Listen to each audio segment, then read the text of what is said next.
Hello friends, welcome to my YouTube channel. Friends, आज है 18 अप्रैल और फ्रेंड्स आज हम देखने वाले हैं कुछ करंट अफेयर से संबंधित इंपॉर्टेंट क्वेश्चंस जिनके UPSC, NTPC, bank, MPPSC, CPCT या अदर कॉम्पिटेटिव एग्जाम में पूछे जाने की संभावना है। तो फ्रेंड्स, अगर अभी तक आपने चैनल को सब्सक्राइब नहीं किया है तो प्लीज़ सब्सक्राइब कर लीजिए और बेल आइकन पर क्लिक करिए। फ्रेंड्स, आपके लिए एक इम्पोर्टेंट नोटिफिकेशन है। अगर आप यूपीएससी 2022 के लिए अगर प्रिपरेशन कर रहे हैं तो आपके लिए अनअकैडमी लाया यूपीएससी सीएससी मेगा कॉम्बैट, जिसमें कि फ्रेंड्स ऑनलाइन टेस्ट होंगे। और फ्रेंड्स ये 17 अप्रैल 2022 को दिन के 11 बजे से स्टार्ट होने वाला है। इसमें आपको जीतने का मौका मिलेगा फ्री टेस्ट सीरीज।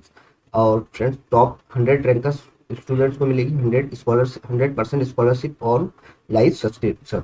और फ्रेंड्स 500 लकी पार्टिसिपेंट को मिलने वाला है जीतने का मौका smart gadget and gift voucher. तो फ्रेंड्स, आप इनरोल करिए, फ्री है इनरोल, और आपको कूपन कोड यूज करना पड़ेगा YOGE10। फ्रेंड्स, अगर आप ये कूपन कोड यूज करते हो तो फ्रेंड्स ये टेस्ट आपके लिए एकदम फ्री है। इसके अलावा फ्रेंड्स डेली स्कॉलरशिप टेस्ट भी होंगे फॉर यूपीएससी सीएससी, जिसमें आपको मिल सकता है 50% स्कॉलरशिप ऑन योर सब्सक्रिप्शन। इसके अलावा फ्रेंड्स ऑफलाइन टेस्ट भी आपके करवाए जाएंगे दिल्ली में। और फ्रेंड्स ये होने वाले हैं 24 अप्रैल 2022 को। टाइमिंग आप देख सकते हैं और इसका भी इनरोलमेंट एकदम फ्री है। आपको कूपन कोड यूज करना होगा YOGE10। फ्रेंड्स, और T20 daily current affair test भी आपको कराए जाएंगे बाय प्रशांत धवन सर। इसमें भी आप गिफ्ट कार्ड जीत सकते हो। रैंक 1 वाले को 1000 का प्राइस है, रैंक टू स्टूडेंट्स को 500 का, और रैंक 3 to 10 को 250 का जो है गिफ्ट कार्ड मिलेगा। और इसके अलावा इंस्टॉल कर सकते हैं आप और कूपन कोड यूज कर सकते हैं YOGE10। Path finder current affair की भी सीरीज करवाई जाएगी। फ्रेंड्स, इसका जो टाइमिंग रहने वाला है एवरी सैटरडे 5 बजे। और फ्रेंड्स, यहाँ पे भी आपको जीतने का जो है गिफ्ट जो मैगजीन और अनअकैडमी नोट्स जीतने का मौका मिल सकता है। तो फ्रेंड्स, आप इनरोल कर सकते हो कूपन कोड का यूज करके। आप यहाँ फ्री इनरोल कर सकते हो। तो फ्रेंड्स, मैंने डिस्क्रिप्शन में लिंक दे दिया, वहां से आप अनअकैडमी को डाउनलोड करिए और कूपन कोड यूज करके आप ये जो जितने भी कोर्स मैंने बताया है उसको उसमें आप फ्री इनरोल कर सकते हो। तो फ्रेंड्स, स्टार्ट करते हैं। आज का पहला क्वेश्चन है, आईपीएल के इतिहास में सबसे तेज 100 छक्के लगाने वाले भारतीय खिलाड़ी निम्न में से कौन बन गए? ऑप्शन है ए हार्दिक पांड्या, बी है रोहित शर्मा, सी है दिनेश कार्तिक और डी है सुरेश रैना। तो फ्रेंड्स, इसका राइट आंसर होने वाला है ए हार्दिक पांड्या। फ्रेंड्स, हार्दिक पांड्या आईपीएल में सबसे तेज 100 छक्के लगाने वाले भारतीय बल्लेबाज बन गए हैं। हार्दिक पांड्या ने 1046 गेंद खेलकर 100 छक्कों के आंकड़े तक पहुंच गए हैं। हालांकि फ्रेंड्स, आईपीएल के इतिहास में सबसे तेज 100 छक्के लगाने वाले क्रिकेटर आंद्रे रसल है फ्रेंड्स, ठीक है। और जिन्होंने 657 गेंद में यह उपलब्धि हासिल की थी। उसके बाद क्रिस गेल ने, जिन्होंने यह मुकाम तक पहुंचने में 943 गेंद दी थी, ठीक है। लेकिन अगर भारतीय की बात करें तो कौन बन गए? हार्दिक पटेल। नेक्स्ट क्वेश्चन है, विश्व पार्किंसन दिवस निम्न में से किस दिन मनाया गया? तो फ्रेंड्स, ऑप्शन है ए 10 अगस्त, बी 12 मार्च, सी 11 अप्रैल और डी है 20 मई। तो फ्रेंड्स, इसका राइट आंसर होने वाला है सी 11 अप्रैल। 11 अप्रैल को पार्किंसन के बारे में जागरूकता पैदा करने के लिए प्रतिवर्ष 11 अप्रैल को विश्व पार्किंसन दिवस मनाया जाता है। पार्किंसन रोग शरीर की गतिविधि में धीमापन, अकड़न और अस्थिरता पैदा कर सकता है। इस वर्ष विश्व पार्किंसन दिवस को इंटीग्रेटेड हेल्थ केयर थीम के तहत सेलिब्रेट किया गया। नेक्स्ट क्वेश्चन है, निम्न किस प्रसिद्ध असमिया कवि को हाल ही में 56वें ज्ञानपीठ पुरस्कार से नवाजा गया? मोस्ट इंपोर्टेंट क्वेश्चन है फ्रेंड्स। तो ऑप्शन ए है नीलमणि फुकन, सी है लक्ष्मीनाथ बरुआ एंड सी है हेमचंद गोस्वामी और डी है नलिनीधर भट्टाचार्य। तो फ्रेंड्स, इसका जो राइट आंसर होने वाला है ऑप्शन ए नीलमणि फुकन। तो फ्रेंड्स, नीलमणि फुकन प्रसिद्ध असमिया कवि नीलमणि फुकन को हाल ही में 56वें ज्ञानपीठ पुरस्कार से नवाजा गया। वयोवृद्ध कवि के स्वास्थ्य को देखते हुए पहली बार इस पुरस्कार का आयोजन असम में किया गया। असम के मुख्यमंत्री हेमंत बिस्व शर्मा ने और ज्ञानपीठ चयन बोर्ड की चेयरपर्सन प्रतिभा रे ने 88 वर्षीय कवि को ट्रॉफी, चेक और स्मृति चिन्ह भेंट किया। फुकन जन कवि के रूप में जाने जाते हैं।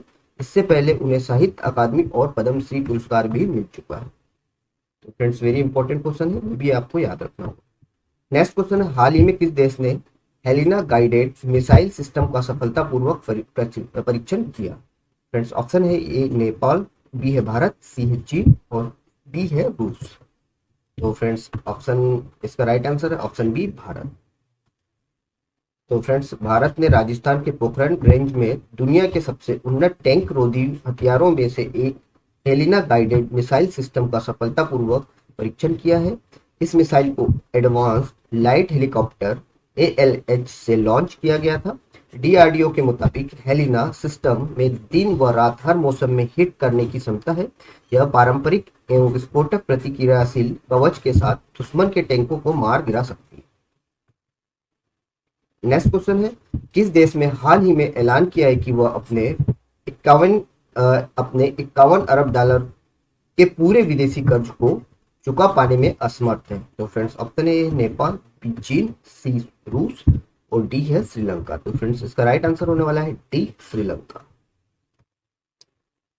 फ्रेंड्स श्रीलंका भीषण आर्थिक संकट से जूझ रहे श्रीलंका ने ऐलान किया है कि वह अपने 51 अरब डॉलर के पूरे विदेशी कर्ज को चुका पाने में असमर्थ है और वह इस पर डिफॉल्ट करेगा। श्रीलंका सरकार ने इस कदम को अंतिम उपाय बताया है और श्रीलंका का जो विदेशी मुद्रा भंडार है इस समय खत्म हो चुका है, जिसके चलते वह विदेशों से जरूरी सामान नहीं आयात कर पा रहा है। श्रीलंका अपनी आजादी के बाद सबसे बड़े आर्थिक संकट का सामना कर रहा है। नेक्स्ट क्वेश्चन है, हाल ही में खबरों में रहा नेपच्यून मिसाइल सिस्टम किस देश से जुड़ा है? तो फ्रेंड्स ऑप्शन है ए रूस, डी यूक्रेन, सी पोलैंड और डी है बेलारूस। तो फ्रेंड्स इसका राइट आंसर होने वाला है ऑप्शन बी यूक्रेन। फ्रेंड जो नेपच्यून मिसाइल है इस प्रणाली को लगभग 6 वर्षों तक रिसर्च करने के बाद मार्च 2021 में यूक्रेनी रक्षा बलों में शामिल किया था फ्रेंड्स। और ये किसके समान है? इसका जो मिसाइल का डिजाइन है KS-35 क्रूज मिसाइल पर आधारित है। नेक्स्ट क्वेश्चन है, भारत में हर साल किस तारीख को अम्बेडकर जयंती या भीम जयंती मनाई जाती है? तो फ्रेंड्स इसका जो ऑप्शन है इसके 13 अप्रैल, बी 14 अप्रैल, सी 15 अप्रैल और डी है 16 अप्रैल। तो फ्रेंड्स इसका राइट आंसर होने वाला है ऑप्शन बी 14 अप्रैल। मोस्ट इंपोर्टेंट क्वेश्चन है फ्रेंड्स, ये पूछा जा सकता है। तो फ्रेंड्स हर साल 14 अप्रैल को अम्बेडकर जयंती मनाई जाती है। यह वह दिन है जब देश के संविधान निर्माता डॉक्टर भीमराव अम्बेडकर का जन्म हुआ था। उनके संघर्षपूर्ण जीवन को याद रखते हुए हर साल भीम जयंती मनाई जाती है। फ्रेंड्स बाबा साहब अम्बेडकर जी का जन्म जो हुआ था 14 अप्रैल 1891 में हुआ था। तो फ्रेंड्स अभी जो बनाई गई है जयंती वो 131वें नंबर की है। तो ये भी आपको याद रखना होगा, मोस्ट इंपोर्टेंट पॉइंट है। नेक्स्ट क्वेश्चन है, हाल ही में ऑस्ट्रेलिया के किस शहर में 2026 राष्ट्रमंडल खेलों का आयोजन किया जाएगा? तो फ्रेंड्स इसका ऑप्शन है सिडनी, बी विक्टोरिया, सी है ब्रिस्बेन और डी है पर्थ। फ्रेंड्स इसका राइट आंसर है डी विक्टोरिया। फ्रेंड्स ये भी इंपॉर्टेंट क्वेश्चन है, जो राष्ट्रमंडल खेल होने वाले 2026 में विक्टोरिया में होने वाले हैं ऑस्ट्रेलिया के। तो फ्रेंड्स पहली बार इन खेलों का जो आयोजन कई शहरों में होगा। इनमें मेलबर्न, जिलोंग, बेडिंगो, बेलरेड और गिप्सलैंड जैसे शहर शामिल है। राष्ट्रमंडल खेल महासंघ CGF ने मंगलवार को यह घोषणा की है। फ्रेंड्स ये विक्टोरिया राज्य के इन शहरों में होने वाले हैं 2026 के राष्ट्रमंडल के। नेक्स्ट क्वेश्चन है, किस भारतीय शहर में बाबा साहेब की 70 फीट की मूर्ति स्टैच्यू ऑफ नॉलेज बनाई गई है? ऑप्शन ए है चेन्नई, बी है कोयम्बटूर, सी है पणजी और डी है लातूर। तो फ्रेंड्स इसका जो राइट आंसर होने वाला है डी लातूर। तो फ्रेंड्स डॉक्टर भीमराव अंबेडकर की 131वीं जयंती के अवसर पर लातूर में 70 फीट ऊंची मूर्ति स्टैच्यू ऑफ नॉलेज का अनावरण 13 अप्रैल को केंद्रीय कानून मंत्री किरण रिजिजू करेंगे। केंद्रीय राज्य मंत्री रामदास अठावले व पूर्व मुख्यमंत्री और विपक्ष के नेता देवेंद्र फडणवीस और राज्य मंत्री संजय बनसोड़े डॉक्टर अंबेडकर पर लिखित डॉक्टर बाबा साहब अंबेडकर व्यक्तित्व तत्व एवं प्रतीक पुस्तक का विमोचन भी करें। नेक्स्ट क्वेश्चन है, हाल ही में हथियार प्रणालियों के रख रखाव के संबंध में भारतीय वायुसेना ने किसके साथ समझौता किया है? ऑप्शन ए है इसरो, बी IIT मद्रास, सी बार और डी IIT मुंबई। फ्रेंड्स ये भी इंपॉर्टेंट क्वेश्चन होने वाला है। तो फ्रेंड्स इसका राइट आंसर होने वाला है ऑप्शन बी IIT मद्रास। तो फ्रेंड्स भारतीय वायुसेना के विभिन्न हथियार प्रणालियों के रख रखाव के संबंध में स्वदेशी समाधान विकसित करने को लेकर बुधवार को भारतीय प्रौद्योगिकी संस्थान IIT मद्रास के साथ एक समझौता ज्ञापन पर हस्ताक्षर हुए। तो फ्रेंड्स ये था हमारा लास्ट क्वेश्चन। और फ्रेंड्स अप्रैल माह के कुछ इंपॉर्टेंट डेज के बारे में डिस्कस कर लेते हैं जो कि आपके एग्जाम में पूछे जाते हैं। जैसे कि 1 अप्रैल को ओडिशा दिवस बनाया जाता है। 1 अप्रैल 1936 के दिन ओडिशा को बिहार से अलग राज्य का दर्जा मिला था, इसलिए इस दिन हर साल ओडिशा दिवस बनाया जाता है। 2 अप्रैल की बात करें तो विश्व ऑटिज्म दिवस बनाया जाता है। वर्ष 2007 में संयुक्त राष्ट्र के द्वारा विश्व ऑटिज्म दिवस को बनाने की शुरुआत की गई थी। इसका उद्देश्य ऑटिज्म से पीड़ित और बड़ों के जीवन में सुधार लाना है। 4 अप्रैल की बात करें तो 4 अप्रैल को अंतर्राष्ट्रीय खदान दिवस बनाया जाता है। यूएन जनरल असेंबली के द्वारा 4 अप्रैल को अंतर्राष्ट्रीय खदान दिवस के रूप में मनाने की घोषणा 8 दिसंबर 2005 को की थी। और और इसका उद्देश्य जो है राष्ट्रीय खनन कार्य क्षमता स्थापित और विकसित की जाए।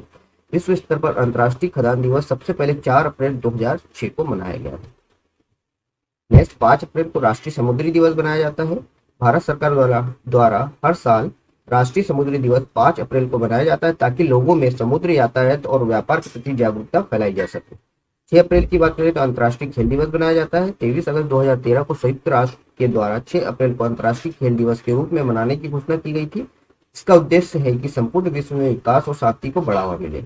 7 अप्रैल की बात करें तो विश्व स्वास्थ्य दिवस मनाया जाता है। हर साल 7 अप्रैल को विश्व स्वास्थ्य संगठन की स्थापना के रूप में विश्व स्वास्थ्य दिवस के रूप में आयोजित किया जाता है। और वर्ष 1950 में इसकी स्थापना की गई थी ताकि विश्व में एक समान स्वास्थ्य सुविधाओं के प्रति जागरूकता फैलाई जा सके।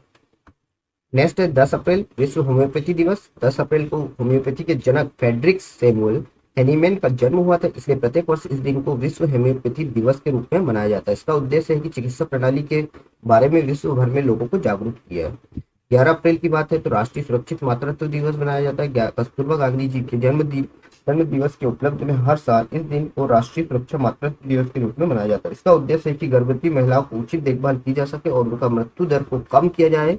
और पूरे विश्व में भारत पहला देश है जिसने राष्ट्रीय सुरक्षित मातृत्व दिवस की घोषणा की। 12 अप्रैल को विश्व मानव अंतरिक्ष यात्री दिवस मनाया जाता है। 12 अप्रैल 1961 को पूर्व सोवियत संघ के नागरिक यूरी गैगरिन ने अंतरिक्ष के लिए पहली उड़ान भरी थी और अंतरिक्ष पर पहुंचने वाले पहले व्यक्ति बन गए थे। इसी दिन की याद में प्रत्येक वर्ष विश्व भर में विश्व मानव अंतरिक्ष दिवस के रूप में मनाया जाता है। नेक्स्ट है 13 अप्रैल जलियांवाला बाग नरसंहार दिवस मनाया जाता है। 13 अप्रैल को अमृतसर के जलियांवाला बाग में 13 अप्रैल 1919 को एक सभा रखी गई थी। उस सभा को भंग करने के लिए ब्रिटिश सरकार ने सभा में उपस्थित लोगों पर गोलियों की बौछार कर दी थी और उस दिन अनेक लोगों की हत्या हो गई थी। उस दिन को श्रद्धांजलि देने के लिए इस दिन जलियांवाला बाग नरसंहार दिवस के रूप में आयोजित किया जाता है। 14 अप्रैल की बात करें तो अम्बेडकर जयंती मनाई जाती है, जो भी हमने देखा। इस दिन बाबा साहब अम्बेडकर जी का जन्म हुआ था, इसलिए इस दिन अम्बेडकर जयंती के रूप में हर साल मनाया जाता है। और इस दिन को समानता दिवस और ज्ञान दिवस के रूप में भी मनाया जाता है, मोस्ट इंपॉर्टेंट है। 15 तारीख की बात करें तो हिमाचल दिवस मनाया जाता है। भारत सरकार के द्वारा हर साल 1948 में हिमाचल प्रदेश राज्य की स्थापना की गई थी। साल 1948 में हिमाचल प्रदेश राज्य की स्थापना की गई, इसलिए इस दिन को हिमाचल दिवस के रूप में मनाया जाता है। और हिमाचल प्रदेश को इस दिन सार्वजनिक अवकाश रहता है। 17 अप्रैल की बात करें तो विश्व हीमोफीलिया दिवस मनाया जाता है। विश्व भर में इस दिन को विश्व हीमोफीलिया दिवस के रूप में मनाया जाता है। इसका उद्देश्य है कि लगातार खून बहने से संबंधित बीमारी के प्रति लोगों को जागरूक किया जा सके। 18 अप्रैल की बात करें तो 18 अप्रैल को विश्व धरोहर दिवस आज मनाया जाता है। प्रत्येक वर्ष 18 अप्रैल को विश्व धरोहर दिवस के रूप में मनाया जाता है। इसका उद्देश्य ऐतिहासिक और सांस्कृतिक स्थलों की सुरक्षा के प्रति लोगों में जागरूकता फैलाना है। तो friends, thanks for watching, like and subscribe.